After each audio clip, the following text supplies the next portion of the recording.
we're going to go into game number 2. The map is, in fact, Odyssey. I really like this map. I think it's, you know, all around not played enough, really. It doesn't have so many statistics for it, but it's a really good map theoretically in my head. Oh yeah, because Andre, you did pick this map. So yes. why don't we introduce our players and you can explain why you think this map should belong to our league. So in the bottom right, I guess, we have Hasuobs, the loser of the previous set. We'll find out if he's able to tie it up. He did pick this map, keep that in mind.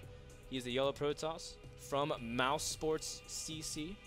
In the top left, we have the red Zerg from Alternate Attack. He is also a German player. The red Zerg, his name is Darkforce, Jonathan Belke. Yes. Now, I love this map, Odyssey. I think it was the best map out of all the maps that TPW did send us. The main reason for that is because, you know, it's kind of easy to take a natural. That's all fun and games. Third is right in the middle. You know, 2-base all-ins can be very strong, as well as they can fail miserably. But what I really like is this open area. There's multiple ways to get to your opponent's base, and there's also places where you should attack and where you shouldn't. For instance, let's look at this middle right here. See how open it is? It's basically a whole map of just open area. Well, if we go a little bit over, now all of a sudden we have a ramp that we can work with. We can have like little chokes. We have terrain that we can use very easily. You know, it really, really puts a huge import. Let me phrase this a little bit better. There's a lot of importance in position. That's what I want to say. Yeah. How you manage your army, where you actually position it, how you're going to attack an opponent, how you want to defend against an opponent, how you want to move around the map. All these things, I think, are so important in determining and really discriminating the best players from good players. And I think this map really delivers. Well, you know, and speaking of position, yeah, I was taking it in, man. I was gonna take a deep breath and sigh. Andre, that was a very elated explanation. Thank you so much. And we do see that Darkforce has revealed that he has a third building. He didn't even try grabbing his natural. No point in wasting time. He's going to be very crisp. And actually, there's sometimes benefit Zerg players, depending on how you look at it. Some Zerg players, you know, prefer to take their third anyways because they're going to go for 3 hatch before gas. And why not? It worked pretty well before. Although this time, Darkforce doesn't actually see that pylon. Oh man, Hasu picked a very good spot. And actually, based off the way things are, it looks like it's going to be really hard for Darkforce to deal with these cannons. Oh, and it looks like... Okay, so if this one probe... Oh my god, if the probe can make another pylon over here, that would be brilliant. And Darkforce is going to let this go. Yeah, this is not a good position for our Zerg player. No. But this is also a huge investment for Hasu, so Darkforce still has time to cancel if he can't really do much about it. Yep, and there the cannons go up. Hasuobs is in a great position, and he should be able to cancel this hatchery. There it is. Yeah. I was a little bit worried as you were. Well, wait to the very last possible second. Now, Hasu, again, keep in mind, he did invest a lot of time into this cannon rush, so to speak. Oh, wow, look at that. Leaving a present behind, a gateway to block the expansion again. And yeah, that's just another way to also stall Zerg, and Hasu doing everything he would like to. Look at the mineral pile up here, 860. Yeah, even pile up to 900 before Darkforce can even get a hatchery up. Yeah, that's a tough situation for a Zerg player. You really want to get your third up ASAP. Now, this obviously throws a wrench into it. I do want to mention one thing. The amount of Zerglings that Darkforce went, you might ask yourself, you know, why did he go 4 Zerglings? It's for that very reason of all those buildings being constructed. If you get 4 Zerglings and a single drone, I think 4 Zerglings might be enough. That's enough. But it's able to attack enough or do enough damage or do more damage than the... All right, well, okay, to clarify, our producer, every time we say something grammatically incorrect, he's like in our ear and telling us about it. So we're really paranoid about saying a sentence incorrectly. That's why we're kind of stumbling to you guys. But don't worry, we'll just actually just do our thing, Andre. Don't worry about it, Andre. Okay. The way you phrase it, just say it how it is. The 4 Zerglings are enough to do enough damage. Do enough damage yep. over the amount of health it actually gains from it constructing. Yeah, and so you're able to really make sure Protoss can't really do much with that. And you can see that Darkforce still only staying on those 4 Zerglings. He only has 2 left, but he's not really getting harassed at all, because Hasuobs, regardless of what happened at the third, is also delaying his build. You can see +1 started, and it's almost 7 minutes into this game. Normally, Protoss like to get around 5:15 to 5:40, somewhere in between then, and it's about a minute late as a result. There is a lot of opportunity cost that goes into delaying your opponent's hatchery. Of course, putting down those 150 minerals, that could have been 2 assimilators at that point in time. So Hasuobs definitely had a couple of, you know, slow processes that could have been a lot faster. But, you know, you're kind of like slowing. It's a double-edged sword. Yeah. Deal. So Hasu is late to get up to tech, but the important thing is that Darkforce has to stay on 2 base. You can see he's already finishing up his lair and getting a Spire. And you know, how is Odyssey for Muta builds here, Andre? I haven't seen, again, we haven't seen Odyssey too much, and we actually haven't seen a lot of Muta choices because of how open the middle is. Normally we see those roaches kind of stuff. I think the Spire tech is a little bit weird, honestly. But Darkforce feels forced into this style. Now, the other major style he could have gone was 2 base Infestor Zerglings. Oh, yeah, that would have been exactly. That would have been a great way to actually progress on. But Spire tech, it's okay. I feel like, again, mutas, they're good. Their mobility is great. We'll see. It's all in the hands of the user, in my opinion. That's true. How you actually control them. If you lose a lot of mutas in the beginning stage, well, you're basically screwed for the rest of it. How you can just go around the map and make it so that your opponent doesn't have a lot of eyes on the map as well. We do see that Darkforce is moving out with the drones. Maybe he wants to take his third in the bottom left corner. And yeah, it looks like that's what it's going to be. Hasu does end up having that pylon to also fall back if he wants to kind of pressure Zerg. You can see 2 more gateways in production on top of the 4 that he has. Nope. Make that 7, so whoa. He's going to go for a strong 2-base timing here, or at least the way he's gearing up pressures Zerg in some regard. This is going to be very strong because look at this. The proxy pylon is so close to his opponent's base, and I feel like Hasuobs smells it in the water. And his opponent being only on 2 bases, he'll have to rely heavily on spine crawlers. If Darkforce does not identify this really, really quickly, he will be in so much trouble because now all it should be is Zerglings mutas, Zerglings mutas. If it's anything different, like drones right here, he's dead. Well, I don't know yet, but he could be dead right now. Yeah, he's in a not that great position, but at the same time, keep in mind that Hasuobs doesn't actually have force fields. He does have +1, so that'll help him a lot. And Darkforce gets the surround that he was looking for, and Hasu gets completely surrounded. And a lot of his stalkers are pretty weak, so as long as he cleans up the stalkers, the mutas can engage on the rest of the zealots. But the warp-in does reveal a lot, actually. He saw the stalkers warp-in, so he knows 7 gates are at least up.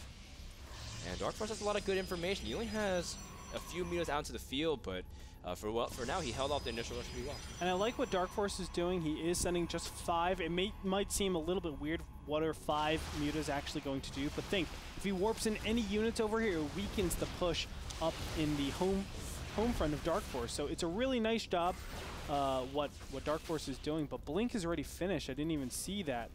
And now we might have another assault over here at the natural of Darkforce's base. I mean, the way Hasu was lining up for +2 Blink timing is, it's just, again, it's a little bit later than he wants to, but the way Darkforce is also setting up his armies for a good flank, the Stalkers do end up seeing it, so he abandons that plan. But at the same time, you know, Darkforce also has a lot of room to work with flanks because he's spread out his creep towards the center of the map. So if you ever want to try to re-engage according to the spines, he could. Yeah. For now, Hasuobs is just going to try to poke up here. He does, almost lose a single spine crawler. But in the meantime, Darkforce is gearing up for this counterattack. There's not much. There's actually nothing even blocking it. Oh, there it is. But he's going to actually just run by anyways. Oh, a misplacement here. And Hasu's actually going back home, trying to see if he can salvage anything, and that's not good. He's going to lose a lot as natural. Now, if you look at the third of Darkforce, he actually doesn't have that saturated too well. So it is, for all intents and purposes, 2 base against 2 base. However, there are a ton of mutas out here. They're very fragile, but at the same time, they can do a lot of damage. You can see it forces Hasuobs to stay on this 2 base for quite a long time. It's so hard for him to be aggressive and take a base. That's just not possible against a muta build. Yeah, they can be in too many places at one point, and Protoss is going to be spread pretty thin. You can see, a good blink nice here, and picks off 1 muta and doesn't actually get anything else, but some decent damage. There's only 18 out here, and you can see that Darkforce is still sneaking drones in slowly. The worker disparity is still getting higher and higher, but we see that Hasu is just going to stay on 2 base for now, try to get Storm out. That's what you need to do. Blink and Storm is the way to really deal with Muta.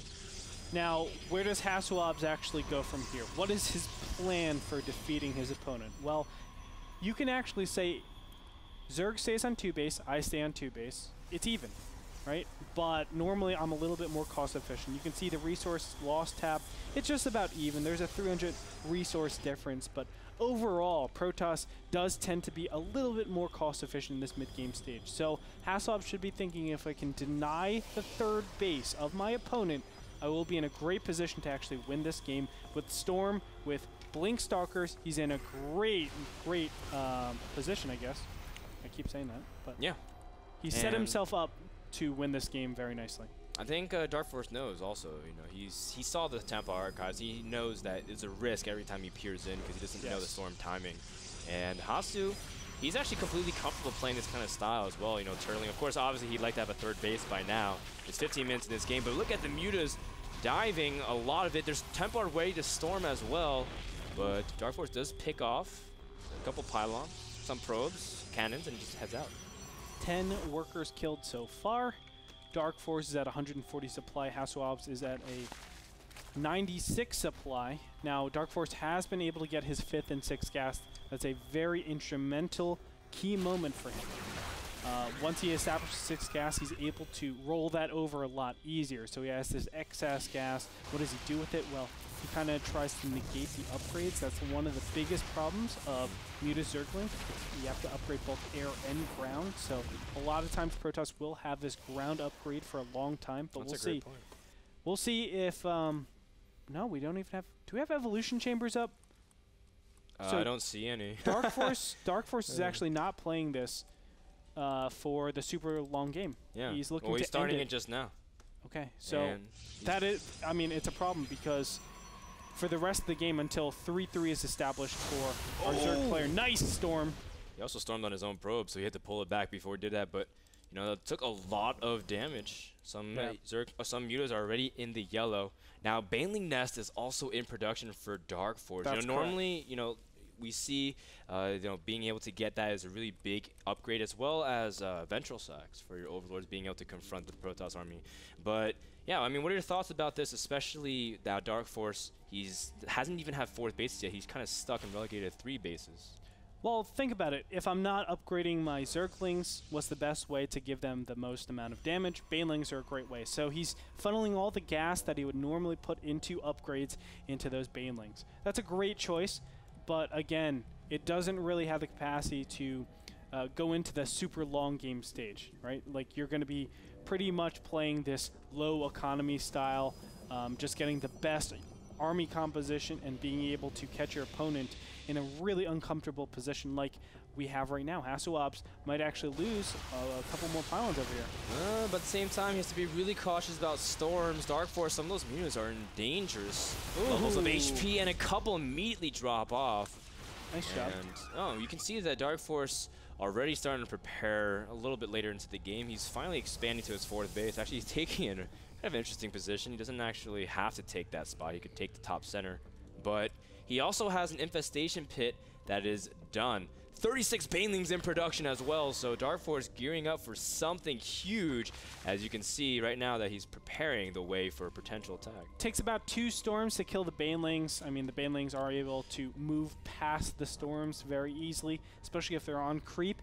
And with centrifugal hooks, it helps out so much. So I think Darkforce will wait for that and try to bust the 3rd. Darkforce is thinking, if I can stop my opponent from taking his expansions and keep him on 2 base, then I'm in a really good position because I'm on 4 base for myself. Excellent choice here from Darkforce to pull back the remainder of all of his Banelings and just let a couple Zerglings deal with the initial Scout Zealot. Oh no, Darkforce not paying attention to his Mutalisk. That could turn out very bad. One Archon gets a free shot and the blink forward, which means the Stalkers can't blink back either. And here come the Banelings, nice the Storms. It's going to be extremely close, though, as the Zerglings are the ones that remain. Wow. And the Muralists all taking the Storm up front. They don't even care. They're still going to confront the army. But look at the Muralist ball completely disappear in front of the Protoss army. And that's the power of the Archon right there. Archon and High Templars just eliminated everything. That was a fantastic engagement for Hasuobs. Now he's going to continue this on, take out this third base over here, and he should put his sights on that fourth base in the top right-hand corner after this. Wow, wow, wow. That was pretty sloppy engagement there from Darkforce, just letting his Muse take too much damage from the Storms. But at the same time, he was kind of forced to confront based off the way he was. And I love the fact that Hasu retreated off creep, knowing that that was the biggest priority in order to avoid Baneling Splash. Greater Spire is on the way as Hive did complete 5 Infestors as well. So Zerg, of course, wants to end up building towards that Blue Lord army, but he is really far behind in terms of producing that kind of army. And you can see Hasu, who's actually re-seized control of this game. And the big problem is, he has Archons out. Where is the investment to counter Archons? Normally, it is something like Roaches. Roaches, I mean, I wouldn't say counter, but they're great help in removing them from the field. Archons don't do nearly as much damage. Stalkers do get picked off over here. A nice little win for Darkforce, but is it enough? I would say it's kind of hard to justify that. Hasu's on 77 probes as well. Darkforce's economy is not that great, as he invested a lot into his army. And you saw those Banelings didn't end up producing a lot of damage. In fact, pretty much just chasing the Storm. So you can see, you know, actually that's kind of also why sometimes Zerg players don't exactly just like to confront Protoss army. If they have force fields, even Archons, you can absorb a lot of Baneling damage. It's just not necessarily the smartest to engage straight up like that. Fleet Beacon is also done. Mothership has just started, so it's only a matter of time before Hasu gets the army that he always wants in PvZ. Right now you can see Hasu's actually taking a fourth base very comfortably. And that Mothership is starting over at the third base. You should chrono boost that out non-stop. In the meantime, Darkforce, he needs to do this. This might be really, really weird for some people, but these spine crawlers are a must because all the development so far has been on Muta, Zerg, and Baneling, and that really doesn't deal with that endgame composition too well. I love what Hasuobs is doing. Off of this, he could have ended it a lot earlier, but he's just saying, let me just retain my advantage. Make sure there's no way Darkforce could ever get back into this game, get the perfect army composition with 5 Archons. Oh, well, that's not the perfect army composition, but get additional Archons, get my Mothership out, and make it so that I can Archon toilet anything I want to kill. Yep, and we see that the upgrade advantage also is still in favor of Hasu. He does have +3, and he is about to finish +1 shields, which is very big for his Archons in terms of confronting Zerglings, especially Zerglings that have +3 and adrenal glands, if he ever gets to that point. We see that Hasu's also just getting he's getting robotics, another robotics, getting robotics base, so he's preparing a crazy amount of tech here in terms of confronting for the next Zerg army. Darkforce doesn't have that much. He does get a fungal off. I mean, for the most part, that is not intimidating force whatsoever. Hasu has to be happy seeing that. Oh yes, and on top of that, you know, you're pretty limited in the amount of gas that you can really do at this point since you lost so many mutas in that early game stage. I mean, he had nothing that rolls on into that end game stage, right? All of his units were dead, so Hasuobs has like a foundation to work off of. He has an Archon count, a Stalker count, so he can really put all of his gas into exactly what he needs to defend this. Do you see what I see in the upgrade? I see Graviton Catapult. Carrier upgrade. Oh snap! Dude, yeah, Hasuobs is known for doing stuff exactly, like this. But I'm just glad that we're able to actually see it. Just because it's you know it's cool watching Hasu pull himself out when it looked like you know, even though he got the cannon rush off, it looked like he was in a pretty tough situation by the way the Mules were picking off a lot of workers. But Darkforce refusing really to drone up and take bases is really starting to catch up to him. Although now he has a pretty healthy drone count. He's at 72, and he's got the 5 bases to the northern half, so it's kind of become a north versus south battle here on Odyssey. Let's check in on the upgrades once again. We see +2 shield is also priority, so really valuing the shield, which is really smart also because it helps protect his Mothership, especially because he's also getting carriers onto the field. Now, we've seen really good engagements go well for the Zerg, and they're able to just clamp down on their opponents very easily. One game that comes to mind is the Vibe versus Mana, where Mana was maxed, Vibe was at 130 supply. Yeah. And the Zerg actually came out on top from that battle. All it takes is one bad engagement. You misplace your army, you put it in a terrible position, and all of it's gone. Or at least the majority of it is gone. That could definitely happen in this case. Hasuobs needs to be very careful and make sure that the mothership has enough energy to vortex. Now, it has one vortex. He might actually wait for the second one. No, he's going to run around. I don't know. No, what he's waiting doing. for carriers too, and like Oh, thermal okay. lamps. I mean, he's got some pretty important upgrades going to finish, and Hasu is just sharking right now, trying to see if he can get the Zerg army out of position. Because I mean, if by all means he sees an opportunity, Zerg's out of position, just vortex and just send the Archons in there. Precisely. And but the tough thing is that even though our Protoss has all this. Engaging straight up is a little bit sometimes difficult with Broodlord range.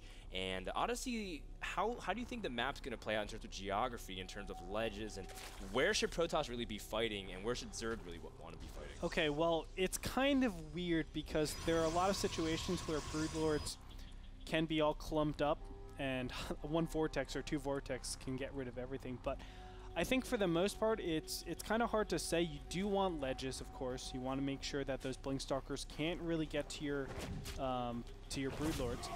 So I would say go in a place that's near your base, or at least hug the sides. But that is also a big problem because hugging the sides, it gives up position in the middle of the map, and that really makes you immobile. It doesn't make you a really good candidate of moving around from the bottom left to the top right or wherever it needs to go, where you can do anything you want, Yeah, or force your opponent out of position. That's what I'm trying to say. No, you're absolutely right. And positioning is so key. Yeah, it is pretty much the decider of the next battle. That's where it is. I mean, when both these players are maxed at 200, all they're looking to do is one of two things. Either get the perfect position or start turning out your probes and replace it with units to win for sure that 200 fight. And here we go, blink up.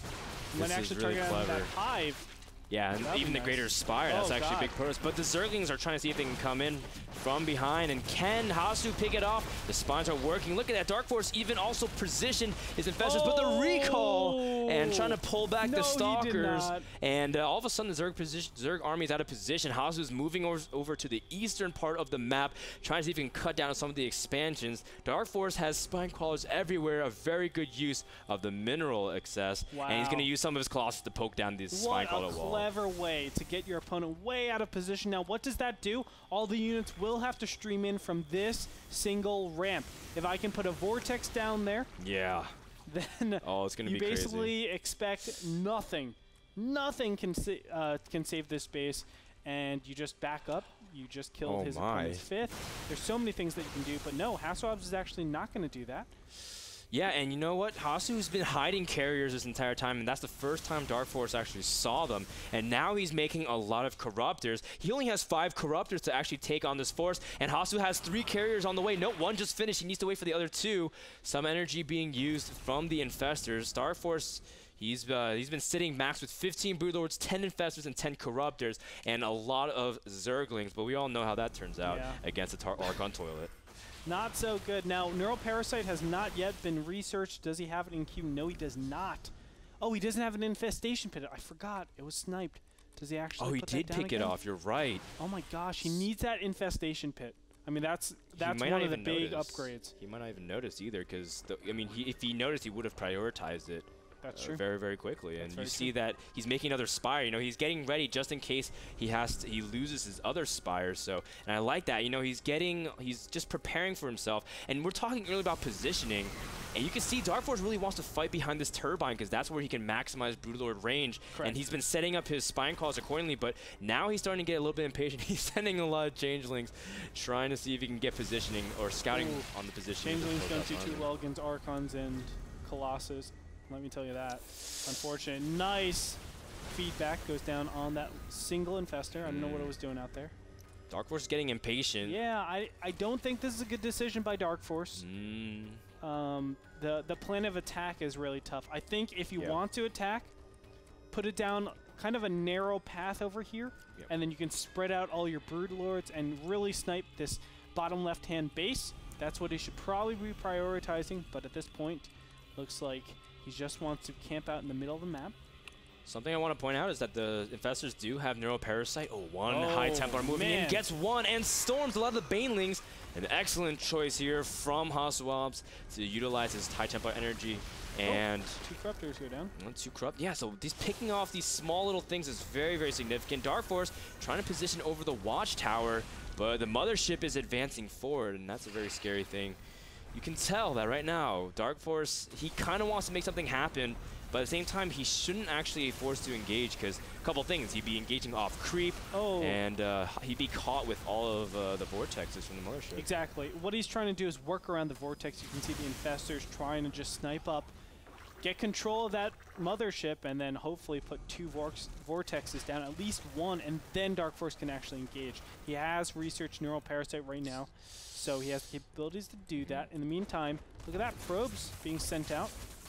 Almost suiciding to the Banelings. All of these Broodlords? Let's find out. Well, they do have +3 shields. Oh, Hasu's moving over to the eastern part of the map again into way more spines than before. The Archons absorbing lots of damage. Here we go. Is it going to actually battle? Ooh, nice. The Banelings are going forward. Oh, wow. The Broodlords are also coming over the ramp here. The carriers are going forward as well, sniping one almost instantaneously. Darkforce is temporarily losing control of his army here. Look at how fast those carriers take down a Broodlord. That is +3 carriers is actually one of the highest DPS in the game. You missed my joke. Oh, sorry. What did you say, Andre? That is brutal. Oh man. Thanks for that laugh. But I know it was insincere. I chuckle, man. I chuckle. I'll laugh next time, no matter what you say. Thank you. Oh, we see the spine callers trying to set up a wall. Oh, nice feedbacks. Oh, and he takes control of one of the Archons, and just setting up another wall defense. A lot of action between the 2 casters of the Protoss and Zerg army. The Corruptors are going forward here, kind of without the army. Again, has to be really cautious, engaging off of creep, but Darkforce slowly advancing his wall to a better position. I think maybe if Darkforce, he can mind control one of 2 things. He can actually mind control a High Templar if they get out of position, and then feed back the mothership. That would be so pimp, man. That would be I just made you so excited. That'd be cool, man. I'm getting all Rotterdam up in here. Oh man, that'd be so sick. So sick. Oh, but at the same time, Hasu has a pretty good defense. You know, he has carriers that can take down almost anything instantly if it moves out of its boundaries. As right now, it's basically like this is a really tough position because Hasu can't directly attack into it. He's just going to get fungled nonstop. But you can see the carriers are starting to go to work, and Broodlord after Broodlord's getting picked off here. Another good fungal as we do see some High Templars trying to storm the Corruptors and weaken them. You don't want to do that. Hasuobs is being a lot more cost efficient than his opponent. You can see that by the bank that exists. 10,000 minerals, 3,000 gas for this Protoss hero over here. He also has a good amount of Stargates. That's the one thing I want to mention. I think a total of 5. He doesn't have a lot of gateways, which is kind of surprising. Normally you see a huge bank of gateways that way you can remax really fast, but I don't think Hasuobs is ever expecting himself to actually lose this huge army. Oh. He's trying to bait the Zerg army out into a bad position. Obviously, he wants to get the Vortex out. The Mothership's been itching to do it, just keeping his finger over the V button. The carriers trying to see if they can engage a little bit, add some damage, but in the end, it's just minerals. So not actually the worst thing in the world. Changelings keeping a good scout. Stormed. Oh, those poor Changelings. Did they get in here? They just want to be. They just want to be one of the Protoss. They just want to be there. Look at that. He like. Look at that. That's the most. Hasuobs is so exclusive, man. Look how elite he is. Won't even let any other zealots join the Protoss. No, he was like, that's a waste of supply. I don't care if you're real or not. Get out of here. Oh, it's so I want mean. Archons, not that. Having flashbacks to middle school when I couldn't join the Key Club. Oh, ouch. We see Hasu again zoning, and you see, like, he's still upgrading. In the end, I guess Hasu just wants the perfect engagement. But now it's get to the point where you have to start considering mining out onto the base. You see a lot of bases from Hasuobs are running low, and because Darkforce actually took his expansion a little bit later, he still has some patches around compared to Hasuobs. I'm going to be completely honest with you. This is the first time I've ever seen Protoss ground armor level 3. Like that icon. I've gotten it before in troll games, but I've never actually good fungal. Sorry, I didn't interrupt you, but yeah, it's first time for everything, Andre. Maybe the first vortex of the game. He's moving out with his mothership. It might be time, or is it? The Banelings are going onto it. There it is. Oh, he lands it on a huge amount of the Broodlords, and that's exactly what he wants. But there are a lot of green goo everywhere. Yeah, and it looks like Darkforce just does not have enough units here. Maybe they're in the vortex, but I didn't really see a ton of units come out of there. Oh, okay. Yeah, there are a ton of. They're all in there, and they are all disappearing right before our eyes. As a quick magic trick here, Hasu says, now you see them, now you don't. The mothership is about to drop, but the Zerg army is at complete pieces compared to where it once was. 22 roaches are on the way, but that's not going to be for anything. GG. Hasuobs takes game number 2 on Odyssey. World-class performer Hasuobs is. The carriers were immaculate. I mean, that is so much damage. You said it. So much damage being done by those carriers. Highest DPS in the game, and they're able to always get rid of the Broodlords. Now, that slow little picking is what's probably most important about that whole series, or that whole game. Yeah, the pokes. The fact that I can poke with very minimal losses. Think, Inceptors are only 25 minerals, so I can trade these minerals for your Broodlords. I have no problem with that, and just get out of there and think. You can always recall everything out if they're locked in place and you know they're fungal down. Exactly. So really, really great play coming out from Hasuobs, and I think he deserved that second game. Yep, so thank you so much to the sponsor of that game, Azo, for providing the monitors for NASL Season 3. Check them out at azo.com. We'll be back with game number 3, the decider between these two Titan players. The European Germans will be back. That's actually redundant. We said that earlier. We'll be back with game number 3. Don't go anywhere. More action from Division 2 coming up next.